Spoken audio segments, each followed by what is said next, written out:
What is going on, everybody? Welcome back to Big Gauchos, the stock investing show is completely out of pocket to help put money in your pocket. I'm Austin, back with the boys. Hey, what's up, Big Gauchos? It's your boy, Big Gaucho Tyler. We back. Hey, David's here. Hopefully everyone's having a great Friday. Today we have a special guest, one of my good friends, Zane. He is a genius in the cryptocurrency market, and we'll get into that later on in the episode. Do you want to say hello? Hey, crypto nerd is the term I'd use, but happy to be here. Let's go. Some foreshadowing, I see. Yes, it is. It's going to be later on the episode. But before we get started, we want to say thank you for everyone who's been supporting us. We have done really well the past couple of videos, and we're really grateful. Before we get started, make sure to like, comment, subscribe. We really appreciate all the love and support. And without further ado, if we get 1K views, Tyler's getting a tattoo of Moneyman Gaucho. Let's get it going. Let's get it going. All right, first story, guys. Hit it, Dave. So today we figured out that another vaccination for the virus, we don't want to say the word, has been approved by not the FDA, not officially by the FDA, but the advisory committee. The Vaccine and Related Biological Products Advisory Committee approved the use of the Moderna virus vaccination 20-0 with one person abstaining, and this committee voted in favor of the Pfizer and biotech vaccine last week, and that was 17-4 with one abstaining. Both of these vaccinations are mRNA based, so I'm assuming they're pretty safe. Let's hope so. Yeah, I haven't looked into like the actual clinical data, but from what I've been reading about on the news and stuff, there really hasn't been too many severe adverse effects. The only one that I've heard about was like one case where someone had a mild anaphylactic episode, but it wasn't like terrible. They just had trouble breathing. Like they didn't have their throat fully closed, but it was beginning to. So they were just given epinephrine and antihistamines. Look, as long as they're not growing extra limbs, I'm okay with that. But as somebody that has anaphylaxis personally, it's a scary prospect to have to go through that. I'm just going to hope I'm not allergic to anything in the vaccine for the illness. That is true. It's definitely true. Let me get that ingredient report real quick. I got to know what I'm taking. Yeah, send me that list ASAP. But I mean, if you think about it, like one case and probably a couple 10,000 people have been vaccinated already in America. That's not bad. That's really not bad at all. Very, very promising odds, but it seems like the committee liked this one better. I don't know. I mean, I don't know how big of a role the votes play in what they think about it, but I mean, 20-0 to 1 is a lot better than 7-4 to 1. Yeah, and I don't really know exactly why. They both had similar efficacy rates of success, well above 90%. I think they were both 95% above, which is really good. And honestly, it's probably not entirely true. Well, once everyone is inoculated, it'll probably drop down a little bit. I'm assuming it's just probably because of maybe some bias or whatever. Yep. Maybe they're getting money under the table from Moderna, you're saying? Some lobbying? You're calling out the FDA live on YouTube? No, I'm not saying that. I'm just saying that maybe the clinical trials might have been a little bit skewed just because like they want to make themselves look good. Everyone does, of course. So I'm just saying I don't think it may be 95% efficacy once everything's said and done, but I think it might drop down a little bit personally. So the stock's a buy. Yeah, and I think Moderna is better than Pfizer personally because the vaccination will be stored at -20 degrees, which is kind of like a regular freezer essentially, rather than -70, which needs special freezer and also special equipment to have it stored, and not every hospital or location will have that. Yeah, I definitely agree. I mean, I would agree that it's a buy. Personally, I think they got the market cap to do it. They have enough room to grow.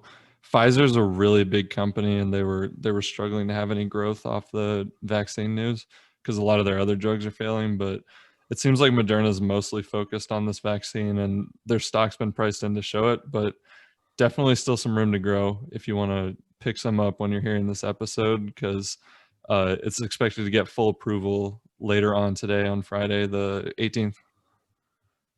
Yeah. Yep. Wow. Okay. So check this out. So Moderna topped out before this came out at around $170. They dropped a little bit. Now they're up about 5% today at $140. Market cap is around 56 billion. So it's kind of like closer to the higher end. There's definitely going to be revenue there. I don't know how the U.S. government or how the hospitals are going to contract Pfizer and Moderna. So I feel like there's definitely going to be competition regardless. So also, I'm also invested in Pfizer. So I'm all for Pfizer. Moderna, hopefully they do well, but I'm Pfizer all the way. They're already FDA. They got it first. They're first movers. Moderna. They are the first. Oh, go ahead. Sorry. I was gonna say, yeah, they still got a long way to go. They still got a couple more days before they're officially able to start producing and sending out. They're gonna have 6 million doses out by next week, though. Dang. How much does Pfizer have? I need to look this up. I don't know, but they're really moving and shaking quickly. Like that just shows that they're fully expected to get approved. So it's definitely a buy for me.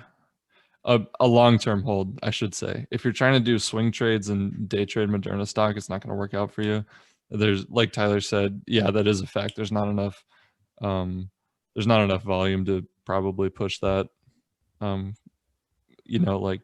Like 200% profit, like we were seeing from the beginning of the illness.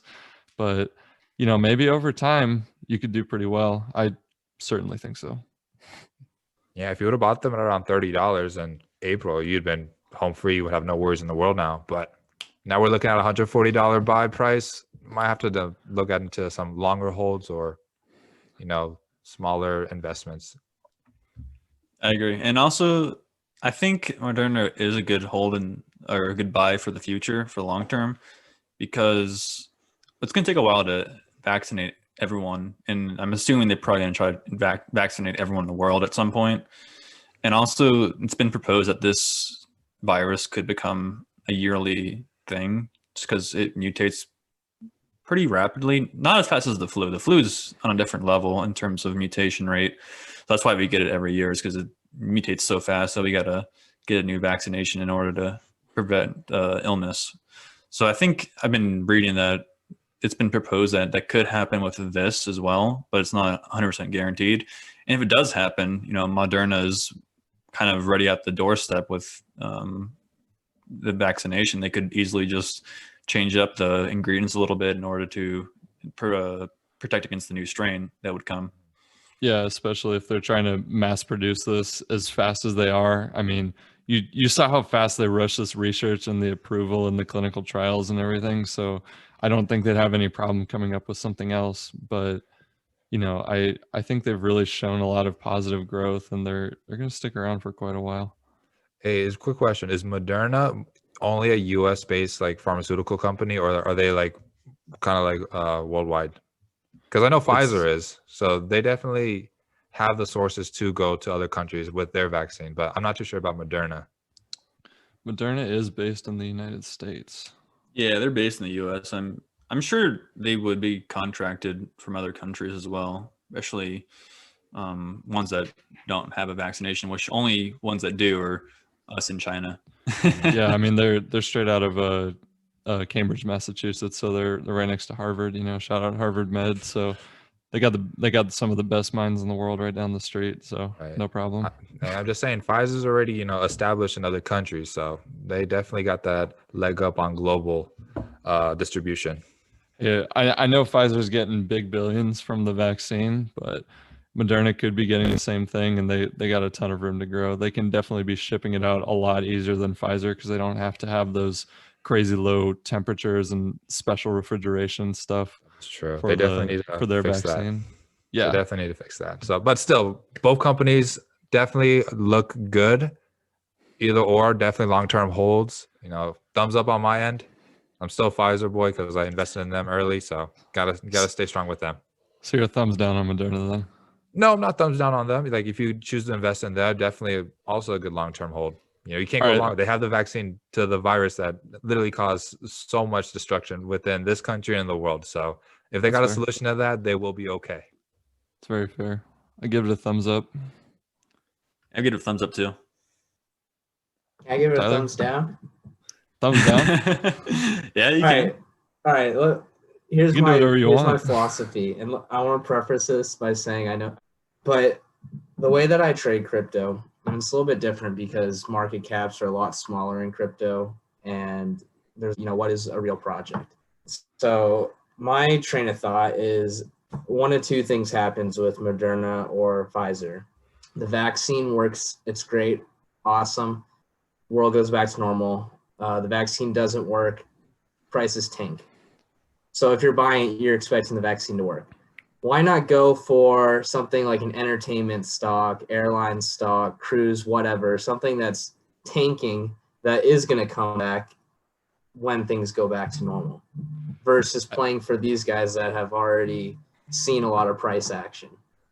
That is a compelling argument. I think definitely what I would say is, yes, I have purchased AMC. I'll admit it. Go check out the last episode of Big Gauchos if you want to see why you should be watching that stock. But I think it's because of the people that want to play it safe for a long-term portfolio, and they don't have necessarily the guarantee that any of these companies are going to come back. So I think that's the main problem people would have with that risk. Is that a good risk? Yes, I would agree with you. That's a very good risk to take.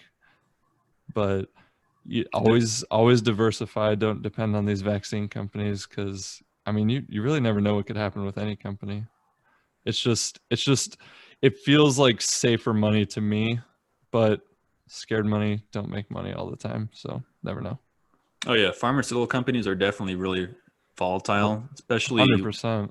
Especially ones that are not really established, because they're really depending on either one medication that's in clinical stage, and if they get bad reports from something, then that's gonna tank them pretty much. That's their bread and butter, and it sucks for them. But we're a little bit split on whether Moderna is good or bad for a buy, but I think we can all agree that Google's probably not a buy at this point.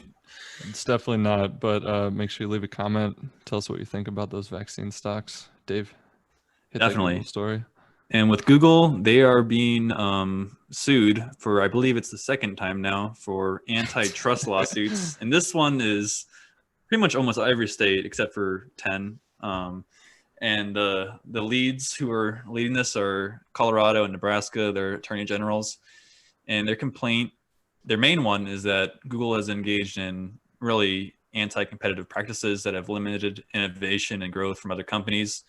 And one of the main pieces of evidence they are going forward with this is that Google's made special deals with other companies that their default search engine on their platform, whether it's your computer, your smartphone, or your smart home device, is Google instead of Bing or Yahoo search or whatever else there is. I have no idea. I use Google. I'm being honest. I'm pretty sure almost everyone here uses Google, but all I know is Google and Bing. It's just because it's easy and it's built in, and they have Chrome, and yeah, there's other search engines, but there's a reason nobody uses them. It's just because Google was first and they have the best product. I don't know that they have a monopoly. There's other companies that compete. They just aren't nearly as good. Yeah, and then another part of their complaint was that Google is manipulating search results so that if someone's searching for some kind of product, Google's products will pop up first rather than some other competitors. I wonder why. It's their search engine. They can do that. It's their stuff. Do. They charge for sponsored ads too, so they're getting revenue on the back end as well, and pay-per-click, all that stuff. Yeah, they are. So these other companies are having to pay Google in order to pop up first on the search results in order to, get the traffic they would otherwise deserve, essentially. Hey, I just want to put that out there. If you put Big Gauchos on Google search, we are actually the first one. So definitely check out our website and click our YouTube video and subscribe. Yeah, we didn't do any SEOs. I guess we have backlinks to the podcast, but that's really it. But I don't know. I think it's just how the free markets work. Yeah, but do you think that we just think Google's the best because that's all we'll use? I don't use Bing. I really never do. I've only used Google. In the past year, I've used Bing maybe once. I think it's just because everything else was late to the party, and nobody really cared to switch because they were happy with what they had. Mm-hmm.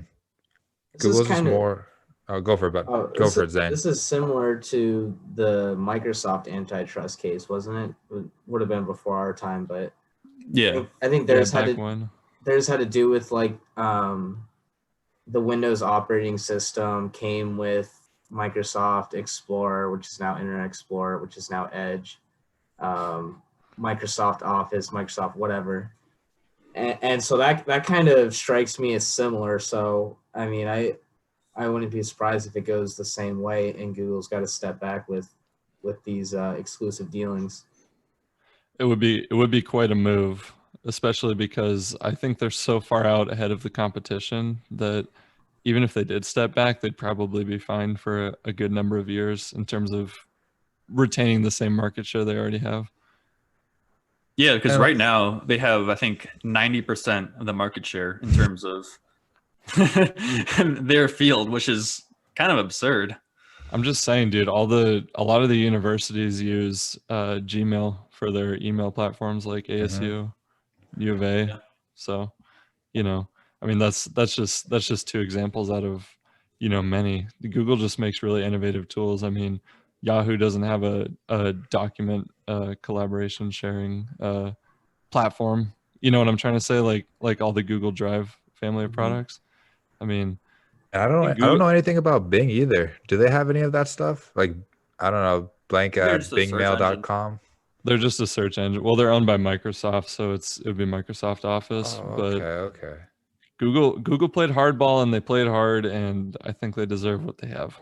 I mean, they're so versatile. They have so much that goes into, instead of just being a search engine, they got phones, they got data analytics, they got, like you said, docs, sheets, and all that. They're so much more interactive with their users that there's no reason to go anywhere else. They got it all. Like if Bing can do that, sure, they can have more market share. If Yahoo wants to do that, the only thing I use Yahoo for is Yahoo Finance to look at stocks, and that's what they got. And like I'm happy to use Yahoo. Like it's user friendly, it works. I sometimes get confused when I'm looking at their news articles because the layout isn't that good, but it works. And that's kind of how it is with Google. Google has that interface that it's really easy to use, really easy to go through, and people enjoy those easy to use products. Bing, similar, they are okay to use. It's just they haven't done enough marketing to reach people to use Bing. It's just the way it goes. It's their fault. Their layout does suck. Like with all the clickbaity sponsored ads in the middle that take you to a ClickBank website, and there's 20 ads on a page. But there you go. I mean, the fact of the matter is, I mean, Yahoo could have had. They probably had close to the same amount of capital at the time when YouTube was bought out by Google. I mean, they could have made other acquisitions like that. They just weren't thinking like the competition. Yeah, I mean, that probably is true, but I think the main part is that Google's gotten so big that Google's kind of preventing others from coming up. Hey man, if it ain't broke, don't fix it. I mean, do you know how like the outrage and everybody would be in if they found out Google was going away or breaking apart? I don't think people would really care.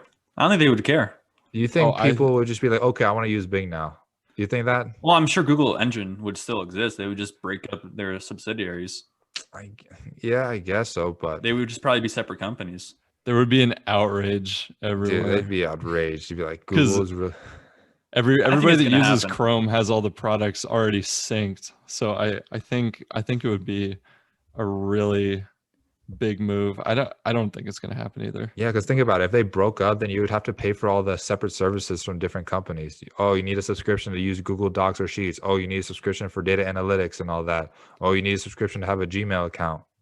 I mean, maybe, but we don't do that right now. We have no subscription to use those services. That's because it's all one company. Exactly, because they make so much money from YouTube and AdSense. But like all I'm saying is that if the products were a standalone company, they'd never survive. People just like them because they're free and they're part of Google. Like if you had to pay for all the Drive family of companies, nobody would do it because you could just get Microsoft Office. Well, yeah, but maybe that's. I mean, yeah, that is true, but maybe it shouldn't be like that. Maybe other companies should be able to survive in those spaces instead of just having one giant mega corporation. Just have them copy Google, make their own Bing sheets and all that. Yeah, and then bleed money and make a Microsoft phone and have it fail, and start then calling colleges. See how Honestly, you like it. I think it was a great move on Google's end, using colleges to use their interfaces. I think that was amazing. I had so many classes where I used like Google Analytics through websites and Google Sheets and all that through assignments. Like if Bing or Yahoo could, or any other company gets into the colleges, they're coming at the youth. They're training them to do those things, and it'll trickle down. It's true. They just don't try. But let us know what you think in the comments about that story. We like to riff off each other and see what kind of heat we can get into with that. But we also got some heat on Microsoft this time, not for their Bing search engine that nobody uses, but because they were breached in a suspected hacking from Russia. Ooh, that's a weird one. They've been using the SolarWinds software, which monitors computer networks and helps diagnose problems throughout their offices and such, but obviously compromises a lot of top-level information if that gets hacked. A lot of US government agencies are also using the software and were potentially compromised by this hack. I guess it originated in Russia and the hackers have some kind of access to it, from what I understand. I'm not a cybersecurity expert, but it doesn't sound good. Department of Homeland Security is investigating it, but Microsoft's whole network might have been compromised. So kind of like the sky's the limit, as they were saying with the Gmail hack the last week. Pretty much anybody's information could be up for grabs. So what kind of information that is has yet to be determined, but might be able to get a good buy on the dip in Microsoft stock. They dropped. I mean, that's kind of scary though. Like if one company gets hacked and takes all of your information from your email, that could, harvest your passwords for like your banking information, everything pretty much. And then that's not something I would take lightly. I don't know. It's scary. A good thing we don't have we don't use OneDrive for the Microsoft products and their Outlook emails. Otherwise, it'd be bad. I guess this goes to show that you really do need two-step verification. It's definitely a lifesaver. I know I use it for my banking and definitely my email as well. So if anyone tries to hack in, I'll get that text message. Yeah, I had to set that up on my emails this weekend after hearing some of this news about all these hacks that are going on. I wasted no time. Changed the password completely, everything. Perfect. I gotta stay safe out there. You never know who's behind that camera on your laptop watching you every day, every second. Mr. Snowden. What you're looking up, searching, how you're reacting to other things. They know. Protect yourself. Very, very questionable. So I just hope that there isn't some crazy US government data breach and like secret files are uncovered and stuff because they use SolarWinds. So that would definitely be the worst case scenario. I think they have enough really highly trained cybersecurity people on board to where that wouldn't happen. Hopefully. Yeah, hopefully. And if it gets through, if they see the Big Gaucho's podcast through all that info, they'll probably share it with their friends and families. So we'll get more exposure. Yeah, we know what they're really after. They just want to host our show. Yeah, all of a sudden, 80% of our population viewing the episode is in Russia. 80 million views overnight. What is happening? I'm all for that. Let's go. Let's get diversity up here. Everyone's typing in Russian in the comments. Are like, God. Yeah, we need to hire a full-time translator to see what we can do better on the channel. Oh, so legendary. But that's kind of an interesting space. Really good to have it in there. But do you guys think Microsoft could be a buy? Just get a quick buy on the dip. It's a blue chip company. If it drops it's at all right, look here. Before the crash, it was at around, or during the crash, it was at $130. It's at around $220 now. I mean, if it drops another $30, I might buy it. Probably not going to happen. It has a 90% buy rating on Robinhood, which is pretty promising, but no one really cares about what the analytics say on there, so I wouldn't pay too much attention to it.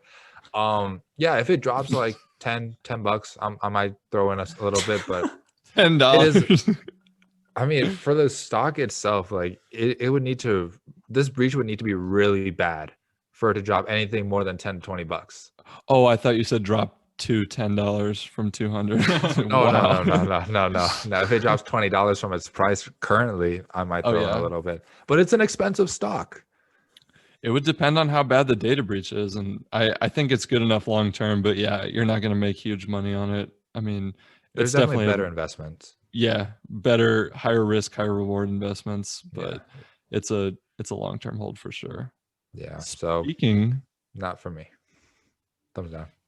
I'm in the middle. I mean, for me, I think tech is overrated, so I'm a thumbs down. Really? I'm the contrarian, I guess. Well, I mean, how do you bet against tech?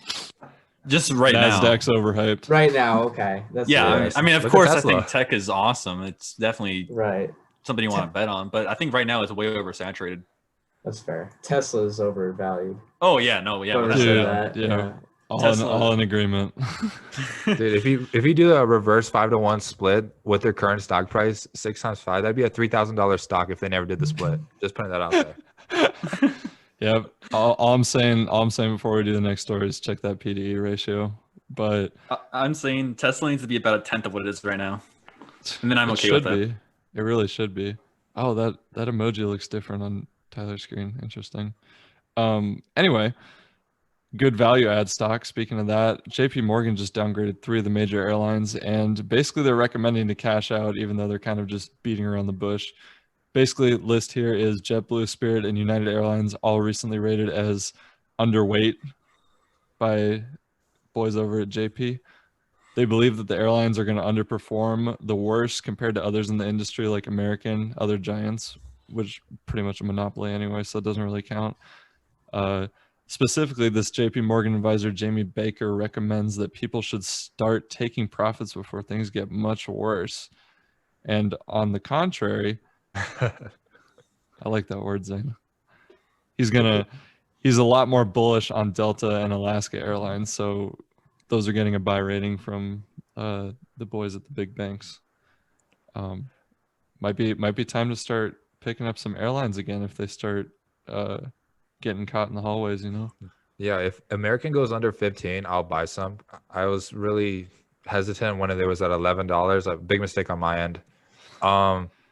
We were waiting for a crash. We thought the Dow Jones was gonna take a little bit of a dip, but it never did. So on a different note, this is the second story in a row where we actually talked about airlines not doing good. Mr. Wonderful, Shark Tank Kevin O'Leary said he was starting to short airlines. So if JP Morgan, a billionaire, it's not looking good for them. I mean, something definitely is going wrong within the airline industry. And if it does dip again, could be a potential long-term hold. Personally, it's a buy for me. If you really want to just wait it out, I think I'm going to invest some money into the airlines. It's a buy for me if we're talking about one of these airlines on the list.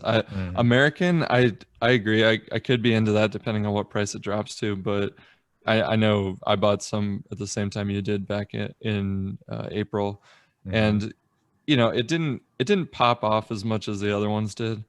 I do regret not buying Spirit Airlines. They're at about $35 now, and when we made that episode on them, they were about $8 to $10 a share. I buy United at $20. Now they're at $40, so I'm happy on that one. But American Airlines is my new looker, and honestly, air travel will always be there. Yes, it's gonna suck for the next year, maybe 2, but I do believe that they will come back eventually. Everybody needs to travel. That's just a necessity of life. Whether you like it or not, it's gonna take time. Yes, there will be a lot. There might be even some bankrupt airlines, a lot of cuts, a lot of hardships. But if you buy at the right price, you hold and stay optimistic, I believe this is a buy. And a lot of what could happen is these airlines could get acquired. If you're talking about JetBlue, no, I think they're going under. It's just a vanity brand. It's not much. It is my favorite airline, so I hate to say that, but I don't know if they'd last. I think United is definitely solid. Even if they did have liquidity problems, they get bought out. They just have so much market share, and their fleet's one of the biggest in the industry. Spirit Airlines, that's what I'm jumping on as soon as it tanks. I think a lot of people are going to like the no seat, just holding onto the handrail on the roof type approach to even more basic economy. And I think with things slowing down with the pandemic and all that, it's going to take a while to recover. People are still going to need to fly, and they're going to be very budget conscious. Spirit could fill that gap very easily and then get acquired. Who knows? I agree. All I know is if I buy American right now, I would lower my average buy cost by quite a lot. Do it. Pull trig. Or by about $45.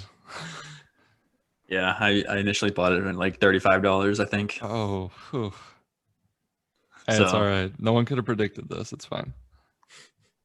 definitely. You know what else no one could have predicted though? What's that? What Tell is me, it, tell Dave? me, tell me. Bitcoin. It has reached an all-time high. And that was the moment we've all been waiting for. Here we go. Bitcoin has reached $23,000 today, which is 223% from year to date. So beginning in January. So if you bought in January, you're doing pretty good. And Say the yeah, least. what do you think about this, Zane? So, how much time do I get to talk about this? That's my first question. Dude, go as long as you need.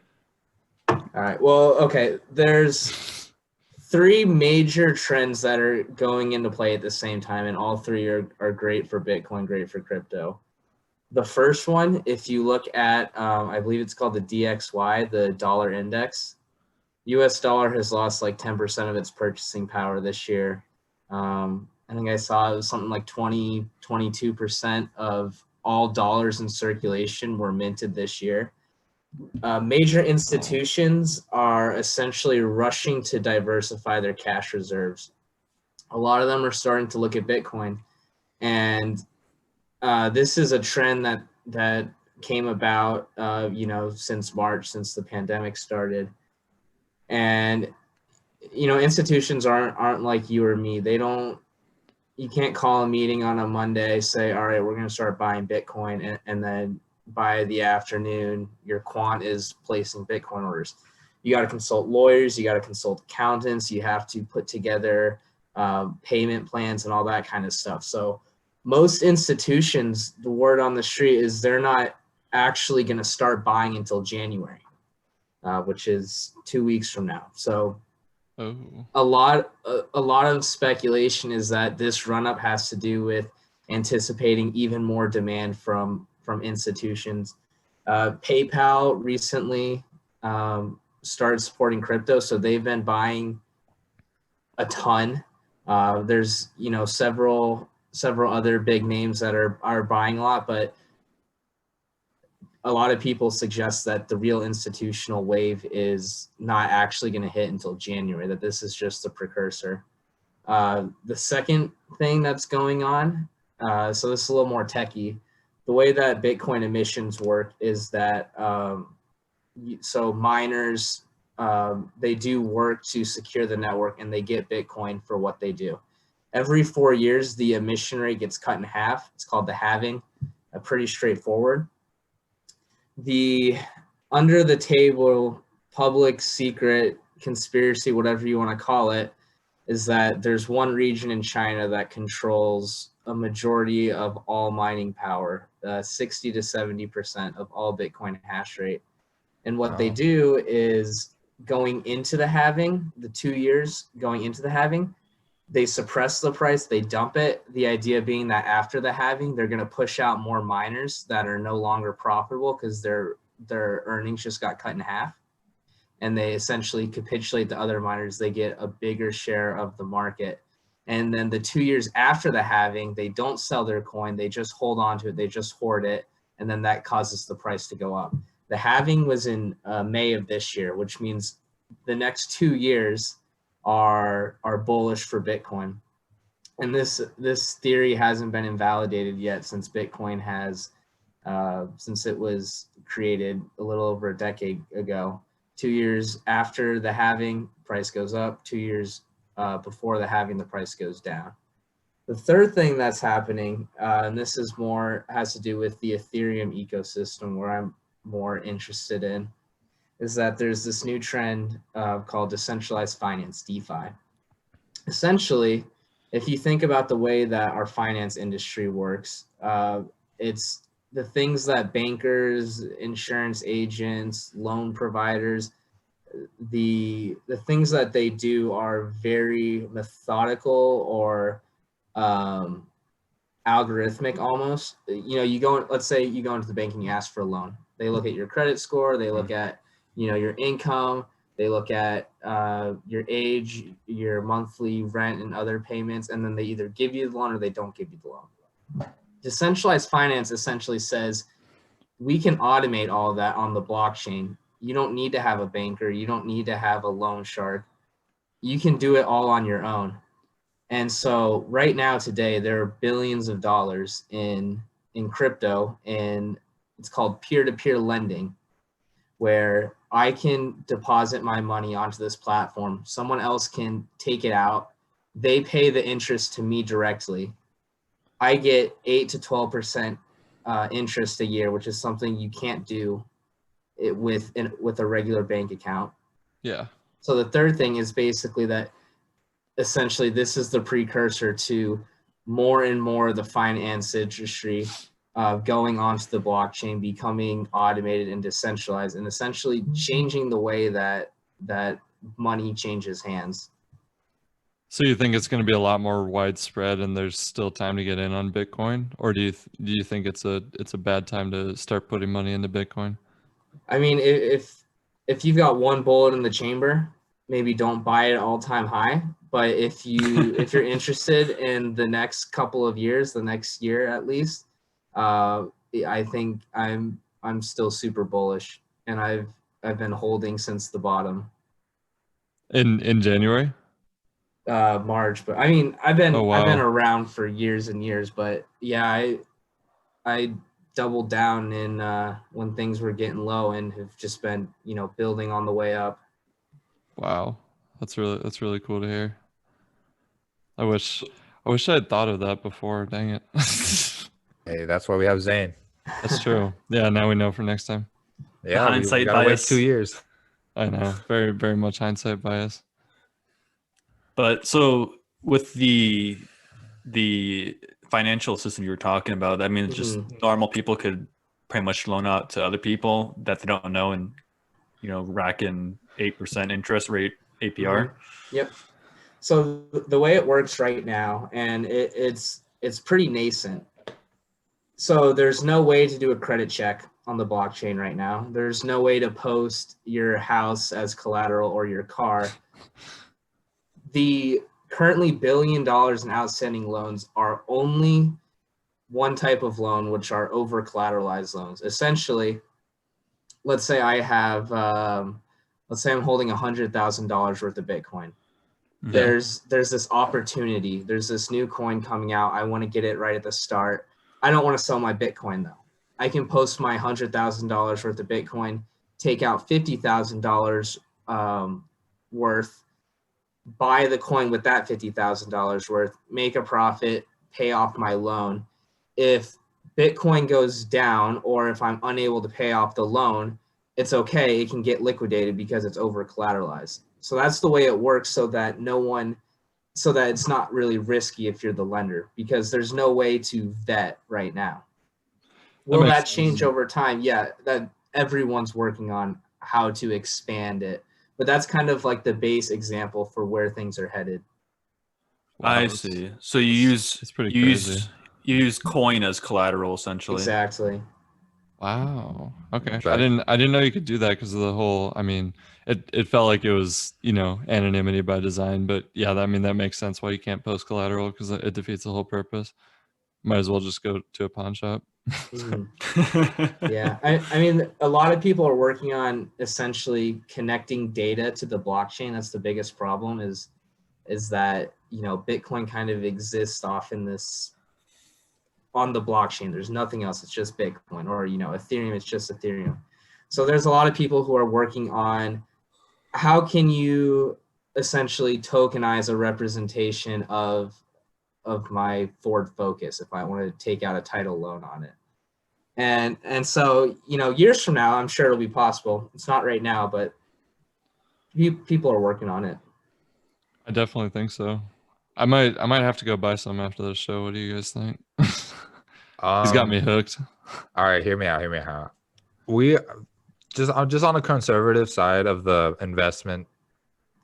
Bitcoin, like you said, is an all-time high. There is a lot of hype around it. I feel like it's a bit overbought for what it is right now. I definitely see that in the future there will be some pullback. So if you can get it on a little bit of a downtrend, I can definitely see some potential buy-in. But I mean, $23,000 is just, that's a pretty penny out of the savings account to put in. So I mean, if you got the money, you're willing to risk 23 G's, go for it. But I definitely would wait on it and see just how it plays out, because I mean, if you just look at the graph, it's just literally a straight line up. So I think some consolidation is due or something, because I mean, you can't just go straight up for the rest of its life. We've seen that back in 2017. Everyone hit 20,000 for the first time. Everyone went crazy, and then it was kind of down from there for the next 2.5 years. So it's possible for it to go up. I'm optimistic. I hope it does. But realistically, I think there's time for some little bit pullback. It's true. Definitely wait for another major financial event, tank that price a little bit. But thank you, Zane. We appreciate the insight. I really didn't know that much about Bitcoin to begin with, so always good to learn some new stuff on the show. Definitely is. But you want to check out the biggest winners and losers? Yes, sir. Let's hit it. Hit that soundtrack. Woo. All right. Number one, Fubo TV up 18.92%. Never heard of it. Television streaming service for live sports, probably cheaper than ESPN and YouTube TV combined. So I don't know anything about it. I'm not going to buy it. What do you guys think? I don't know anything about it. I'm not going to buy it either. Yeah, I'm gonna pass. I mean, we have too many streaming services. Like, it's too saturated of a area, a field. Not a buy for me. I'm glad they went up 18.9%. We'll see where they do in the future. Maybe we'll come back to them. It very much is. The other thing that's really overpriced is mining. There's way too much of it, especially for coal. So we got MP Materials Corporation, also a big winner, up 15.55%. They mine rare earth materials. I wish to God I knew what that meant, but I mean, if it means gold, silver, anything else like that, definitely buy it, because a lot of people are predicting the gold price and silver price to shoot up. So trust me, I'm a jeweler. I know these things. Definitely might want to put a little bit of money into that. Platinum, palladium, uranium, honestly, is a big sleeper. That's my sleeper pickup, even though I'm jumping ahead of it. Platinum. It's a very soft market right now. Gold has just been exploding, but in reality, platinum should be worth a little bit more than gold, but it's not. So you might just on a whim throw a little bit on platinum. Trust me. True. Sleeper stock number 4 coming at you hot. Check out some platinum. Also, check out these biggest losers because they suck today. Just kidding. Veoneer Incorporated is down 7.49%. Self-driving car technology company. Definitely not as good as Lordstown or any of those other companies. So Lordstown baby, CEO and my co-executive and marketing head, David Schaub. Love it. Let's go. Buy them. They just had a new announcement. They're partnering with Camping. They're going to be coming out with a new EV, I think, mobile home, something like that. Sure. So definitely a lot of what's potential. And obviously they have been coming out with some test drives and nice real videos of their, I believe it's the Endurance. Yep. Yes, sir. Yep. Well, they have to be real. So definitely please buy them. They are a sleeper. You will next year at this time, you're going to regret not listening to Big Gaucho, Tyler, and David. Yep, that's very true. Definitely liquidate all the Nicola. Purchase that. Also, don't purchase number 2. We got Invitae Incorporated down 6.95%. It is genetic testing for hereditary diseases and cancers. Dave is our medical expert. Would you buy it? Question mark. Maybe. I think genetic testing is really helpful. I think it's going to be probably the way of the future, where you're going to be screened for genetic, what's called SNPs, single nucleotide polymorphs, which is just variation in your genetic material from me to you from me to Tyler, from everyone, and it can determine whether some medications are more effective in you or not effective in you, and whether you're going to have a higher risk for developing type 2 diabetes or any kind of cancer or really anything. So I think definitely genetic testing is the way of the future. It's a little bit expensive right now to do a proper screening, so that's why it's not widely used. But as soon as we get better technology, the price comes down. I think it'll be pretty much routine. That's very cool.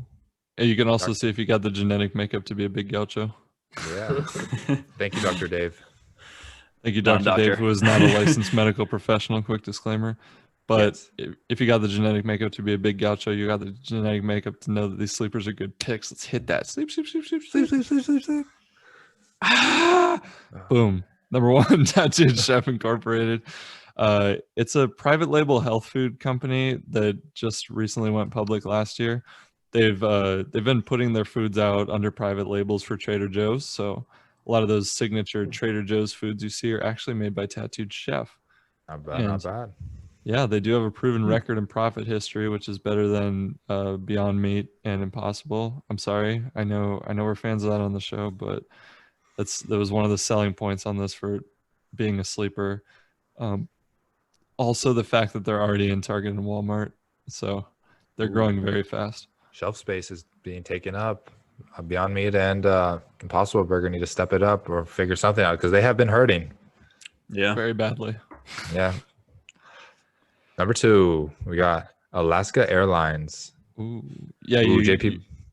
Ooh, go for it, go Dosty. ahead. No, I was gonna say the same thing. You can go for Oh it. yeah, JPMorgan, already called them a buy compared to the other big airlines. American Airlines and all those are not, but Alaska is a go. So please go buy yourself some Alaska Airlines, ticker ALK. Go Alaska, go take a vacation and pump your own stock. Just kidding. We do not encourage pump and dump schemes, but we do encourage you to buy this number 3 sleeper stock pick. We got Geldwin Holdings Incorporated. You might have these in your house, not even know you have them. Those fancy dual pane windows, energy efficient window sills and whatnot. Everybody needs them to build houses, and there's a housing shortage right now. So definitely make sure you check out some of what they have to offer, because really can't have a house without windows. That is true. That's why I put it up there. I'm sorry. Facts. Bars. Yes, sir. And you can't have a podcast without a sponsored ad read. So we're going to hit an ad read from our favorite Anchor. Anchor. Hit that ad. All right. Thank you, Matthew McConaughey. There are no new additions to the bankruptcy boneyard. We still have not eaten at Ruby Tuesday. Zane, have you eaten Ruby Tuesday before? A long time ago when it was Oh, at PV we Mall. got him. We got him. Oh, we got him. Ladies and gentlemen, we got him. It's just a joke because none of us have ever been there. I don't know why we started saying it. They used to have one at the mall a long time ago. Way Was it back good? when. Yeah, I Metro don't Center. think it was good. I don't know. I was little. I don't remember. Well, that's probably why they're Bummer. bankrupt. Yep. I haven't eaten there in probably 15 years. And I'm 22, so. Yeah, we haven't been there in 22 years, but Tyler took the dub today, illegally, I might add. We got Dave with 47 points. I got 42. Kanal's got 40. Tyler has 38 points. Tyler, what will you select for tomorrow? All right. I humbly appreciate the big outros letting me slide on this one. I love you guys. I'm going to just pick a random number because I feel guilty. 30,000. No. What? No, just pick 30,000? normal. You got it. Tyler got it fair and square. I'm just being dramatic. 30,000 flat.